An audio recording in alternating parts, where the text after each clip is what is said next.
Only.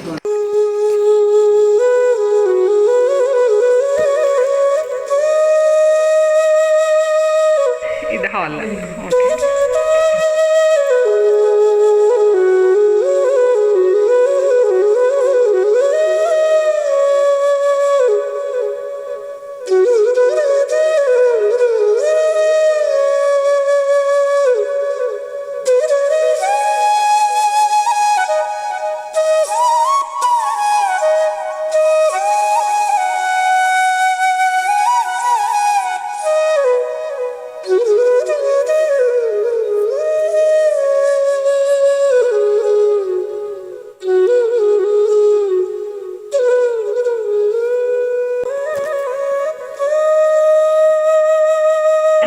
ಸುವರ್ಣ ಅಂತ ಹೇಳಿ. Okay, ನಮ್ಮ ಅನ್ನಪೂರ್ಣ.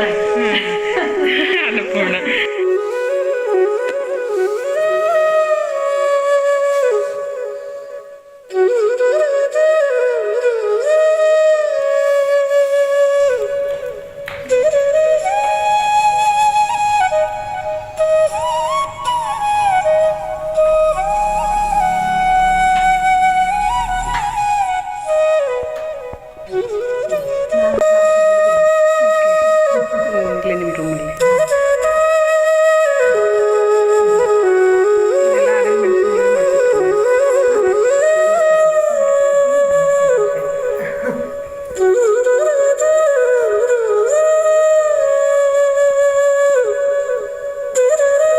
ಎಲ್ಲರಿಗೂ ನಮಸ್ಕಾರ.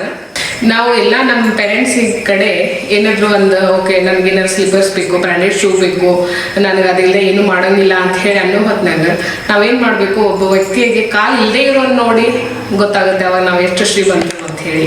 ಇನ್ನೊಬ್ಬ ವ್ಯಕ್ತಿ ಯಾವಾಗಾದ್ರೂ ಒಂದು ಮಗು ಅವ್ರ ತಾಯಿ ಮಾಡಿರೋ ಅಡುಗೆನ ಇದ್ರಲ್ಲಿ ಉಪ್ಪಿಲ್ಲ, ಖಾರ ಇಲ್ಲ, ನನಗೆ ಇವತ್ತಿದ ಅಡುಗೆ ಬೇಡ ಅಂತ ಹೇಳಿ ತಾಯಿ ಮನಸ್ಸಿಗೆ ನೋವು ಮಾಡುವಾಗ ನಾವು ಒಬ್ರಿಗೆ ಯಾರಿಗಾದ್ರೂ ಒಂದು ತನ್ನ ಇಲ್ಲದೆ ಇರೋ ಮನುಷ್ಯನ ನೋಡಿ ನಿಮ್ಗೆ ಗೊತ್ತಾಗುತ್ತೆ ಆ ಅನ್ನದ ಬೆಲೆ ಎಷ್ಟಿದೆ, ಎಷ್ಟು ಭಾಗ್ಯವಂತರು ಅಂತ ಹೇಳಿ. ಹೀಗಿರುವಾಗ ಈ ನಮ್ಗೆಲ್ಲ ಸೌಕರ್ಯಗಳು ಇದ್ರೂ ಸಹ ನಾವೇನೋ ಒಂದು ಸಾಧನೆ ಮಾಡಲಿಕ್ಕೆ ಅದನ್ನ ಒಂದು ಚಿಕ್ಕದ ಒಂದು ಯಾವುದೋ ವಸ್ತು ನಮ್ಮ ಹತ್ರ ಇರದೇ ಇದ್ದದ್ದನ್ನು ನೋಡಿ ಅದೇನೋ ದೊಡ್ಡ ನಮ್ಮ ಹತ್ರ ಇಲ್ಲ ಅಂತ ಹೇಳಿ ನಾವೇನೂ ಮಾಡದೆ ಮನೇಲಿ ಕುತ್ಕೊಳ್ಳೋಕ್ಕಿಂತ ಈ ಕೆಲವೊಬ್ರ ಕಡೆ ಯಾವ ದೊಡ್ಡ ವಸ್ತುನೇ ಇರದೇ ಇದ್ದವರು ಅವ್ರು ನಮ್ಮ ಹತ್ರ ಎಲ್ಲ ಇದೆ ಅಂತ ಹೇಳ್ತಿಕೊಂಡು ಎಷ್ಟು ದೊಡ್ಡ ಸಾಧನೆ ಮಾಡ್ತಾರೆ ಅನ್ನೋದಕ್ಕೆ ಇವತ್ತು ಒಬ್ಬ ವ್ಯಕ್ತಿಯನ್ನು ನಿಮ್ಮ ಎದುರಿಗೆ ಪರಿಚಯ ಮಾಡಿಸ್ತಾ ಇದ್ದೀನಿ. ಅವರು ಡಾಕ್ಟರ್ ಶಕ್ತಿ ಪಾಟೀಲ್ ಅಂತ ಹೇಳಿ.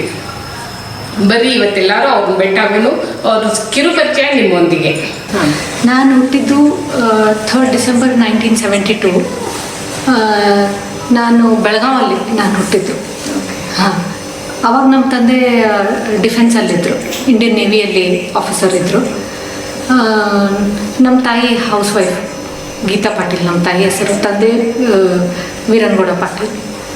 ನನಗಿರೋದು ಒಬ್ಬನ ಅಣ್ಣ ರೋಹಿತ್ ಅಂತ, ರೋಹಿತ್ ಪಾಟೀಲ್. ಅವನು ಈಗ ಸದ್ಯ US ಅಲ್ಲಿದ್ದಾನೆ. ನಾನು ನಮ್ಮ ತಂದೆ ತಾಯಿ ನಾವು 3 ಜನ ಇರ್ತೀವಿ ಮನೆಯಲ್ಲಿ. ಎಜುಕೇಷನ್ನು ನಾನು ಹುಟ್ಟಿದ ಬೆಳಗಾವಲ್ಲಿ. ಆಮೇಲೆ ನಾವು ಕೋಚಿನಲ್ಲಿ ಶುರು ಆಯಿತು ನಂದು ಪ್ರೈಮರಿ ಎಜುಕೇಷನ್. ಹಾಂ, KG ಕೋಚಿನಲ್ಲಿ ನೇವಿ ಡಿಫೆನ್ಸದ್ದೇ ಒಂದು ಕಿಂಡರ್ ಗಾರ್ಟನ್ ಸ್ಕೂಲ್ ಇತ್ತು, ಅಲ್ಲೇ ಶುರುವಾಯಿತು ನಂದು ಎಜುಕೇಷನ್. ಆಮೇಲೆ 4th ಸ್ಟ್ಯಾಂಡರ್ಡ್ವರೆಗೂ ನಾವು ಕೋಚಿನಲ್ಲೇ ಇದ್ವಿ. ಆಮೇಲೆ ನಮ್ಮ ತಂದೆ ಅಲ್ಲಿಂದ ವಾಲಂಟ್ರಿ ರಿಟೈರ್ಮೆಂಟ್, ಪ್ರಿಮೆಚೂರ್ ರಿಟೈರ್ಮೆಂಟ್ ತೊಗೊಂಡು ಅವರು ಗಲ್ಫಿಗೆ ಹೋದರು. ನಾವೆಲ್ಲ ಮುಧೋಳಲ್ಲಿ 1 ವರ್ಷ ಇದ್ವಿ. ಹಾಂ, ಜಮಖಂಡಿ ಹತ್ರ ಮುಧೋಳ ಅಂತಿದೆಯಲ್ಲ, ಅಲ್ಲಿದ್ವಿ 1 ವರ್ಷ. ಆಮೇಲೆ ನಮಗಂದ್ರೆ ಇಲ್ಲಿ ಮನೆ ಎಷ್ಟು ಹುಡುಕಿದ್ರು ನಮಗೆ ಮನೆ ಕನ್ವೀನಿಯೆಂಟ್ ಆಗಿರೋ ಮನೆ ಸಿಕ್ಕಿರಲಿಲ್ಲ. ಹಾಗಾಗಿ ನಮ್ಮ ಮತ್ತು ಸ್ಕೂಲು ಅಷ್ಟರಲ್ಲಿ ಆರಂಭ ಆಗಿಬಿಟ್ಟಿತ್ತು. ಹಾಗಾಗಿ ನಾವು ಮತ್ತೆ 1 ವರ್ಷ ವೇಸ್ಟ್ ಮಾಡ್ಕೊಳ್ಳೋದು ಬೇಡ ಅಂತ ಅಲ್ಲೇ ನಮ್ಮ ಅಜ್ಜಿ ಮನೆಯಲ್ಲೇ ಇದ್ವಿ 1 ವರ್ಷ. ನಿಮ್ಮ ತಾಯಿಯವ್ರ ತಾಯಿ? ಹಾಂ, ನಮ್ಮ ತಾಯಿ ಮನೆಯಲ್ಲಿ ಅಲ್ಲೇ ಇದ್ವಿ. ಅಲ್ಲಿ ನಾನು 5th ಸ್ಟ್ಯಾಂಡರ್ಡ್ ಅಲ್ಲಿ ಪೂರೈಸಿದೆ. ಹಾಂ, ಮುಧೋಳಲ್ಲಿ ಬಿಲ್ ಮೆಮೋರಿಯಲ್ ಸ್ಕೂಲ್ ಅಂತ. ಆಮೇಲೆ ಅದ್ರ ಜೊತೆಗೆ ನಾನು ಚಿಕ್ಕವಳಿರುವಾಗಿಂದ ನರ್ಸರಿ ರೈಮ್ಸ್ ತುಂಬ ಚೆನ್ನಾಗಿ ಹಾಡ್ತಿದ್ದೆ ಅಂತ ನಮ್ಮ ತಾಯಿ ಎಲ್ಲ ಕಂಡು ಹಿಡಿದು ನಮ್ಮ ತಂದೆ ತಾಯಿ ನಾನು ಅವಾಗಲೇ ಸಂಗೀತಕ್ಕೆ ಸೇರಿಸಿದ್ರು. ಎಷ್ಟು ವರ್ಷಕ್ಕೆ? ನಾನು 1st ಸ್ಟ್ಯಾಂಡರ್ಡಲ್ಲೇ ಇದ್ದೆ. 6 ವರ್ಷ, 5-6 ಇಯರ್ಸ್ ಇರ್ಬೋದು ಬಹುಶಃ ಅಲ್ಲಿ. ಆದರೆ ಒಂದು ಸಮಸ್ಯೆ ಅಂದರೆ ನಾವು ಅವಾಗ ಕೋಚಿನಲ್ಲಿದ್ವಿ. ಅಲ್ಲಿ ನಮಗೆ ಹಿಂದೂಸ್ತಾನಿ ಮ್ಯೂಸಿಕ್ ಕಲಿಸೋರು ಸಿಗ್ತಾನೆ ಇರಲಿಲ್ಲ, ಬಹಳ ಅಪರೂಪಕ್ಕಿದ್ರು. ಈಗ ಪ್ರಚಾರ ಸಾಕಷ್ಟಾಗಿದೆ ಆ ಕಡೆನೂ. ಆದರೆ ನಾನು ಚಿಕ್ಕವಳಿರುವಾಗ ಅಲ್ಲಿ ಕರ್ನಾಟಕ ಸಂಗೀತ ಬಹಳ ಇತ್ತು. ಆದರೆ ನಮ್ಮ ತಾಯಿಗೆ ನನಗೆ ಹಿಂದೂಸ್ತಾನಿನೇ ಕಲಿಸ್ಬೇಕನ್ನೋ ಆಸೆ ಭಾಳ ಇತ್ತು. ಅಂದ್ರೆ ನಿಮ್ಮ ತಾಯಿ ಏನಂತ ಮ್ಯೂಸಿಕ್ ಬ್ಯಾಕ್ಗ್ರೌಂಡ್? ಇಲ್ಲ, ಅವ್ರಿಗೆ ಮ್ಯೂಸಿಕ್ ಬ್ಯಾಕ್ಗ್ರೌಂಡ್ ಏನಿಲ್ಲ, ಆದರೆ ಅವ್ರಿಗೆ ಒಟ್ಟು ಮ್ಯೂಸಿಕಲ್ಲಿ ಸಾಕಷ್ಟು ಇಂಟ್ರೆಸ್ಟ್. ಹಾಂ, ನಮ್ಮ ತಾಯಿಗೆ. ಆಮೇಲೆ ನನ್ನ ಕಣ್ಣಿನ ತೊಂದರೆ ಇದೆ ಅಂತ ಗೊತ್ತಾದ್ಮೇಲಂತೂ ಆಮೇಲೆ ಅದು ನನಗೊಂದು ಅಂದರೆ ಅದರಿಂದನೂ ನಾನು ಮ್ಯೂಸಿಕಲ್ಲಿ ಮುಂದುವರಿಬೇಕನ್ನೋದು ಆಸೆ ಭಾಳ ಇತ್ತು ನಮ್ಮ ತಾಯಿ. ಇದು ಬೈ ಬರ್ತ್? ಬೈ ಬರ್ತೆ ಇದೆ. ಹಾಂ, ಬೈ ಬರ್ತೆ ಇದೆ. ಅದರಿಂದ ನಾನು ಅಕಾಡೆಮಿಕ್ ಸ್ಟಡೀಸಲ್ಲಿ ನಾನು ಎಷ್ಟು ಮುಂದುವರಿತೇನೋ ಅನ್ನೋದು ಒಂದು ಕಳವಳ ಎಲ್ಲರಿಗೂ ಇತ್ತು. ನಾನು ನರ್ಸರಿ ಟೈಮ್ಸ್ ಚೆನ್ನಾಗಿ ಹಾಡೋದ್ರಿಂದ ಇವಳು ಬಹುಶಃ ಸಂಗೀತದಲ್ಲಿ ಮುಂದೆ ಹೋಗ್ಬೋದು ಅನ್ನೋದು ಒಂದು ಭರವಸೆ ಇತ್ತು ನಮ್ಮ ತಾಯಿಗೆ. ಯಾವಾಗ ಐಡೆಂಟಿಫೈ ಮಾಡಿದ್ರು ಮೇಡಮ್ ನಿಮಗೆ ಇದು ಪ್ರಾಬ್ಲಮ್?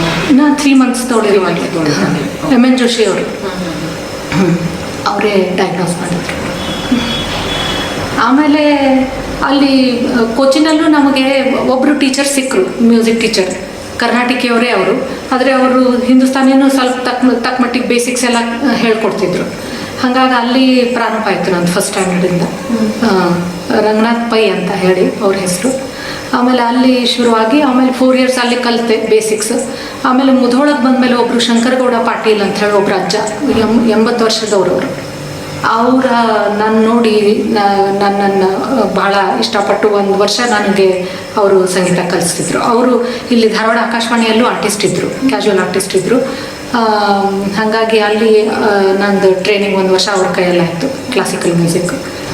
ಆಮೇಲೆ 1 ವರ್ಷ ಅಲ್ಲಿ ಇದ್ದು ಆಮೇಲೆ ಈ ಕಡೆ ಬಂದ್ವಿ ನಾವು ಸಂಗೀತಕ್ಕೋಸ್ಕರನೇ ಧಾರವಾಡಕ್ಕೆ ಮನೆ ಮಾಡಿದ್ವಿ. ಇಲ್ಲಿ ಪಂಡಿತ್ ಅರ್ಜುನ್ ಸ ನಾಕೋಡ್ ಅಂತ ಹೇಳಿ ಅವ್ರ ಹತ್ರ ನಂದು ಅಭ್ಯಾಸ ಮುಂದುವರಿತು ಸಂಗೀತಾಭ್ಯಾಸ. ಇಲ್ಲಿ ನಾನು ಧಾರವಾಡಕ್ಕೆ ಬಂದಾಗ ನಾನು 6th ಸ್ಟ್ಯಾಂಡರ್ಡಲ್ಲಿದ್ದೆ. ಸೆಂಟ್ ಜೋಸೆಫ್ ಸ್ಕೂಲಲ್ಲಿ ಅಡ್ಮಿಷನ್ ಆಯಿತು. ಅದ್ರ ಜೊತೆಗೆ ಅರ್ಜುನ್ ಸ ನಾಕೋಡ್ ಗುರುಗಳು ಅವರು ಬಂದು ನನಗೆ ಸಂಗೀತ ಪಾಪ ಅವರು ಬಹಳ ನಿಷ್ಠೆಯಿಂದ ಕಲಿಸೋರು, ಬಹಳ ನಿಸ್ವಾರ್ಥದಿಂದ ನನಗೆ ಸಂಗೀತ ಹೇಳ್ಕೊಟ್ರು. ಮನೆಗೆ ಬಂದೇ ಪಾಠ ಹೇಳ್ತಿದ್ರು ಅವರು. ಇಲ್ಲಿ ಮನೆಗೆ ಬಂದೇ? ಹೌದು, ಅಲ್ಲಿ ಹೋಗಿ ಇಲ್ಲ, ಅವರೇ ಮನೆಗೆ ಬಂದೇ ಪಾಠ ಹೇಳ್ತಿದ್ರು. ಎಲ್ಲಿ ತನಕ ಮ್ಯೂಸಿಕಲ್ಲಿ? ನಾನು ಮ್ಯೂಸಿಕಲ್ಲಿ ನಾನು ಅಕಾಡೆಮಿಕ್ ಸ್ಟಡೀಸ್ ನಂದು MA ಆಯಿತು, PhDನೂ ಆಯಿತು. ನೆಟ್ಟು ಆಗಿದೆ. ಆಮೇಲೆ ಹಂಗೆ ಪರ್ಫಾರ್ಮಿಂಗ್ ಲೈನಲ್ಲಿ ನಾನು ಮ್ಯೂಸಿಷಿಯನ್ಸಿಗೆ ಆಕಾಶವಾಣಿ ಗ್ರೇಡ್ ಏನಿರುತ್ತಲ್ಲ ಅದು ಭಾಳ ಮುಖ್ಯ. ಸೊ ಅದರಲ್ಲೂ ನಾನು B ಹೈ ಗ್ರೇಡ್ ಅಂತ ಬಂದಿದೆ ನನಗೆ. ಆಮೇಲೆ ಅರ್ಜುನ್ ಸ ನಾಕೋಡ್ ಅವ್ರ ನಂತರ ನಾನು ಅವರು ದೇಹ ಬಿಟ್ಟ ಮೇಲೆ ನಾನು ಪಂಡಿತ್ ಶ್ರೀಪಾದ್ ಹೆಗ್ಡೆ ಅಂತ ಹೇಳಿ ಅವ್ರ ಹತ್ರ ನಾನು ಸಂಗೀತಾಭ್ಯಾಸ ಮುಂದುವರಿಸಿದ್ದೇನೆ. ಈಗಲೂ ಹೋಗ್ತೇನೆ ನಾನು ಅವ್ರ ಹತ್ರ. ಈಗ ಸದ್ಯ ಅವರು ನನ್ನ ಗುರುಗಳು. ನಾನು PhD ಮಾಡಲೇಬೇಕು ಅಂತ ಏನಾದರೂ ನೆಸೆಸಿಟಿ ಬಂತು? ಇಲ್ಲ, ನಾನು ಮೊದಲು ನನಗೆ ಕೆಲಸ ಮಾಡೋ ಯೋಚನೆ ಒಂಚೂರು ಇರಲೇ ಇಲ್ಲ, ಒಟ್ಟು ಇರಲೇ ಇಲ್ಲ. ನಂದು MA ಮುಗಿದ ಮೇಲೆ ಬರೀ ಪ್ರಾಕ್ಟೀಸ್ ಮಾಡೋದು, ಗುರುಗಳ ಮನೆಗೆ ಹೋಗೋದು, ಪಾಠ ಹೇಳ್ಸ್ಕೊಂಬರೋದು, ರಿಯಾಜ್ ಮಾಡೋದು, ಪ್ರೋಗ್ರಾಮ್ಸಿಗೆ ಎಷ್ಟು ಬರುತ್ತೋ ಎಷ್ಟು ಸಾಧ್ಯನೋ ಅಷ್ಟು ಕಾರ್ಯಕ್ರಮಗಳಿಗೆ ಅಡ್ಡಾಡೋದು, ಇಷ್ಟೇ ಇತ್ತು ನನ್ನ ರೊಟೀನ್. ಆಮೇಲೆ ನನಗೆ ಯಾಕೋ ಇದು ಸುತ್ತಾಟ ಮುಂದೆ ಇದು ಎಷ್ಟು ಮಟ್ಟಿಗೆ ಪಾಸಿಬಲ್ ಆಗುತ್ತೆ ಅಂತ ಅನ್ಸ್ಲಿಕ್ಕೆ ಶುರುವಾಯಿತು. ನಮ್ಮ ತಂದೆಗೂ ಏಜ್ ಆಗ್ತಾ ಹೋದಂಗೆ ಅದಕ್ಕೆ ಒಂದು ಸೆಟಲ್ಡ್ ಏನಾದ್ರು ಒಂದು ಜೀವನ ಬೇಕು ಅಂತ ಅನಿಸ್ತು ನನಗೆ. ಹಾಗಾಗಿ ನನಗೆ ನಮ್ಮ ಗುರುಗಳು ಸಜೆಸ್ಟ್ ಮಾಡಿದ್ರು, ನೀನು ಬೇಕಾದ್ರೆ ಟೀಚಿಂಗ್ ಲೈನ್ ಆಪ್ಟ್ ಮಾಡ್ಕೋ ಅಂಥೇಳಿ. ಹಂಗಾಗಿ ನಾನು ಇಲ್ಲಿ KCD Karnataka university college of music and fine arts ಅಂತ ಏನಿದೆ ಅಲ್ಲ, ಅಲ್ಲಿ ನಾನು ಇಂಟರ್ವ್ಯೂ ಕೊಟ್ಟೆ. ಸೆಲೆಕ್ಟು ಆಯಿತು. ಅವಾಗ ಹಮೀದ್ ಖಾನ್ ಸರ್ ಪ್ರಿನ್ಸಿಪಲ್ ಇದ್ದರು. ಅವರು ಭಾಳ ಖುಷಿಯಿಂದ ನಾನು ತೊಗೊಂಡ್ರು ಕಾಲೇಜಲ್ಲಿ. ಹಾಗಾಗಿ ಕಾಲೇಜಲ್ಲಿ ತೊಗೊಂಡ್ರು. ಆದರೆ ಅವ್ರು ಅದೇ ಅಂದರು, ನೀನು ನಾವು ತೊಗೋಬೋದು, ಆದರೆ ನಿನ್ಗೆ ಯಾರಾದರೂ ಒಬ್ಬರು ಕಾಂಪಿಟೇಟರ್ ಯಾರಾದರೂ PhD ಮಾಡಿದವರು ಬಂದ್ರಂದರೆ ಮತ್ತು ನಾವು ಏನು ಮಾಡ್ಲಿಕ್ಕಾಗೋದಿಲ್ಲ, ಯಾಕಂದರೆ ಇದು ಟೆಂಪ್ರರಿ ಜಾಬ್ ಅಲ್ಲ, ತೆಗಿಲೇಬೇಕಾಗುತ್ತೆ ನಾವು. ಅದಕ್ಕೆ ನೀನು ಸಾಧ್ಯ ಆದರೆ PhD ಮಾಡ್ಕೊಳ್ಳೋದು ಒಳ್ಳೆಯದು ಅಂತ ಸಜೆಸ್ಟ್ ಮಾಡಿದರು. ಹಾಗಾಗಿ ನನಗೆ PhD ಮಾಡಲೇಬೇಕಾಯ್ತು. ಆಮೇಲೆ ಅವಾಗೆಲ್ಲ ಎಂಟ್ರೆನ್ಸ್ ಇತ್ತು PhDಗೆ. ಎಂಟ್ರೆನ್ಸ್ ಟೆಸ್ಟ್ ಕೂತ್ಕೊಂಡು ಆಮೇಲೆ ಡಾಕ್ಟರ್ ನಂದಾ ಪಾಟೀಲ್ ಅಂತ ಹೇಳಿ ಗುರುಗಳು, ಅವ್ರ ಹತ್ರ ನಾನು PhD ಮಾಡಿದೆ. ಅವರೇ ನನ್ನ PhD ಗೈಡ್. ಅಫ್ಕೋರ್ಸ್ ನಾನು ಕಾಲೇಜಲ್ಲಿ ಇರುವಾಗ ಅವರು ಕಾಲೇಜಲ್ಲಿ ಪಾಠ ಅವರೇ ಹೇಳ್ತಿದ್ರು, ನಂದಾ ಪಾಟೀಲ್ ಮೇಡಮು. ಆಮೇಲೆ PhD ಗೈಡ್ ನನಗೆ ಯಾಕೋ ಅವ್ರನ್ನೇ ತೊಗೋಬೇಕಂತ ಅನಿಸ್ತು. ಸಿಕ್ತು ಅವ್ರ ಹತ್ರ ನಂಗೆ ಸೀಟ್. ಅಲ್ಲೇ ಕಂಟಿನ್ಯೂ ಮಾಡಿದೆ. PhD ಅವ್ರ ಹತ್ರನೇ ಮುಗಿಸಿದೆ. ಟೀಚಿಂಗ್ ಜಾಯ್ನ್ ಆಗೋಕ್ಕಿಂತ ಮುಂಚೆ ನೀವು ಬೇರೆ ಕಡೆ ಎಲ್ಲ ಪ್ರೋಗ್ರಾಮ್? ಹೌದು. ಆಮೇಲೆ ಟೀಚಿಂಗ್ ಜಾಯ್ನ್ ಆದಮೇಲೂ ಸುಮಾರು ವರ್ಷ ಕೊಟ್ಟೆ. ಈಗ ಒಂದು 5-6 ವರ್ಷ ಆಯಿತು ನಾನು ಪ್ರೋಗ್ರಾಮ್ಸ್ ನಿಲ್ಲಿಸಿ. ನಿಮ್ಗೆ ಕಷ್ಟ ಆಗ್ತಿತ್ತ ಮೇಡಮ್ ಒಂದು ಸುತ್ತೋದು ಸ್ವಲ್ಪ ನಮ್ಮ ತಂದೆಗೆ ಸ್ವಲ್ಪ ಕಷ್ಟ ಆಗೋದು ಶುರುವಾಯಿತು. ಅವ್ರಿಗೆ ಹೆಲ್ತ್ ಇಶ್ಯೂಸ್ ಎಲ್ಲ ಶುರುವಾಯಿತು ಸ್ವಲ್ಪ. ಹಾಗಾಗಿ ಸುತ್ತೋದು ನಮಗೆ ಕಷ್ಟ ಆಗ್ಲಿಕ್ಕೆ ಶುರುವಾಯಿತು. ಯಾಕಂದರೆ ಪ್ರೋಗ್ರಾಮ್ಸ್ ಅಂದರೆ ಒಂದು ಕಡೆ ಇಲ್ಲ, ಎಲ್ಲ ಕಡೆ ಅಡ್ಡಾಡಬೇಕಲ್ಲ. ಎಲ್ಲೆಲ್ಲಿ ಹೋಗ್ಬಂದು ಕರ್ನಾಟಕದಲ್ಲಂತೂ ಸುಮಾರು ಎಲ್ಲ ಕಡೆ ಹೋಗಿದ್ದೀನಿ, ಎಲ್ಲ ಕಡೆ ಅಡ್ಡಾಡಿದ್ದೀನಿ. ಆಮೇಲೆ ಎಲ್ಲ ಗೌರ್ಮೆಂಟ್ ಉತ್ಸವಗಳಲ್ಲೂ ಪಾರ್ಟಿಸಿಪೇಟ್ ಮಾಡಿದ್ದೀನಿ. ಆಮೇಲೆ ಇಲ್ಲಿ ಧಾರವಾಡದಲ್ಲಂತೂ ಭಾಳ ಒಳ್ಳೆ ಭಾರತೀಯ ಸಂಗೀತ ವಿದ್ಯಾಲಯ, ಆಮೇಲೆ ಬಾಲೆಖಾನ್ ಸ್ಮೃತಿ ಸಂಗೀತ ಸಭಾ, ಹೀಗೆ ದೊಡ್ಡ ದೊಡ್ಡ ಕಾರ್ಯಕ್ರಮ, ಸಾಕಷ್ಟು ದೊಡ್ಡ ದೊಡ್ಡ ಆಮೇಲೆ ಸಂಗೀತ ಭಾರತಿ ಅಂತ ಹೇಳಿ ಮೊದಲು ಒಂದು ಸಂಸ್ಥೆ ಇತ್ತು ಅಲ್ಲಿ. ಧಾರವಾಡದಲ್ಲಿ ಎಲ್ಲ ಪ್ರತಿಷ್ಠಿತ ಎಲ್ಲ ವೇದಿಕೆಗಳಲ್ಲೂ ನಾನು ಪರ್ಫಾರ್ಮ್ ಮಾಡಿದ್ದೀನಿ. ಆಮೇಲೆ ಕರ್ನಾಟಕದಲ್ಲಿ ಎಲ್ಲ ಕಡೆನೂ ಹೋಗಿದ್ದೇನೆ. ಮೈಸೂರು ದಸರಾ ಉತ್ಸವ, ಹಂಪಿ ಉತ್ಸವ, ಆಮೇಲೆ ವಿಶ್ವ ಕನ್ನಡ ಸಮ್ಮೇಳನ, ಅಲ್ಲಿಗೆಲ್ಲ. ಆಮೇಲೆ ಬೆಂಗಳೂರಲ್ಲಿ ಸುಧಾಮೂರ್ತಿ ಅವ್ರದ್ದೇ ಒಂದು ಟ್ರಸ್ಟ್ ಇತ್ತು, ಅದ್ರ ಹೆಸರು ನನಗೆ ಈಗ ಸದ್ಯ ನೆನಪಿಲ್ಲ, ಅಲ್ಲೂ ಹೋಗಿದ್ದೆ. ಆಮೇಲೆ ಸಾಕಷ್ಟು ಕ್ಲಾಸಿಕಲ್ ಕಾನ್ಸರ್ಟ್ಸ್ ಎಲ್ಲ ಸುಮಾರಷ್ಟು ಜನ ಒಳ್ಳೊಳ್ಳೆ ಆರ್ಗನೈಸರ್ಸ್ ಸಹ ಕರೆದು ನನ್ನ ಕಾರ್ಯಕ್ರಮ ಇಡಿಸಿದ್ರು. ಕರ್ನಾಟಕ ತುಂಬ ಎಲ್ಲ ಕಡೆನೂ ಅಡ್ಡಾಡಿದ್ದೀನಿ. ಅದಲ್ಲದೆ ಮತ್ತು ಔಟ್ ಆಫ್ ದ ಸ್ಟೇಟ್ ಪುನಾ ಹೋಗಿದ್ದೆ, ಮುಂಬೈ, ಪುನಾ, ಚೆನ್ನೈ, ಗೋವಾ, ಡೆಲ್ಲಿ, ಕೋಲ್ಹಾಪುರ್. ಏನು ಹೋಗಿ ಇಲ್ಲ, ಔಟ್ ಆಫ್ ಕಂಟ್ರಿ ಒಂದ್ಸಲ ಒಂದು ಅಪಾರ್ಚುನಿಟಿ ಒಂದು ಬಂದಿತ್ತು, ಇಂಗ್ಲೆಂಡಿಗೆ ಹೋಗೋದು. ಅಷ್ಟರಲ್ಲಿ ನಾನು ನಿಲ್ಲಿಸಿದ್ದೆ ಕಾರ್ಯಕ್ರಮ ಕೊಡೋದು. ಆಮೇಲೆ ಅದೇ ತಂದೆಗೆ ವಯಸ್ಸಾಯ್ತಲ್ಲ, ಹಾಗಾಗಿ ಬೇಕಲ್ಲ ಅವ್ರು ಗಟ್ಟಿಮುಟ್ಟಿ ಯಾರಾದರೂ, ಹಾಗಾಗಿ ಏನು ಹೋಗೋ ವಿಚಾರ ಮಾಡಲಿಲ್ಲ. ಅದು ಬೇರೆಯವರಿಗೆ ಯಾರಿಗೂ ಪಾಸ್ ಆನ್ ಮಾಡಿದೆ ಅಷ್ಟೇ.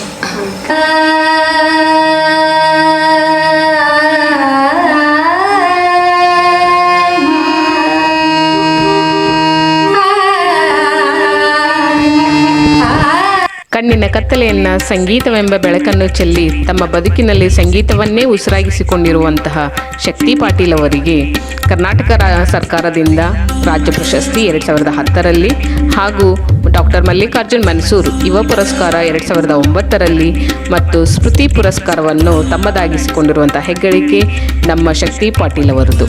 ಇಂತಹ ಶಕ್ತಿ ಪಾಟೀಲ್ ನಮ್ಮೆಲ್ಲರಿಗೂ ಸ್ಫೂರ್ತಿ ಅಂತಲೇ ಹೇಳ್ಬೋದು.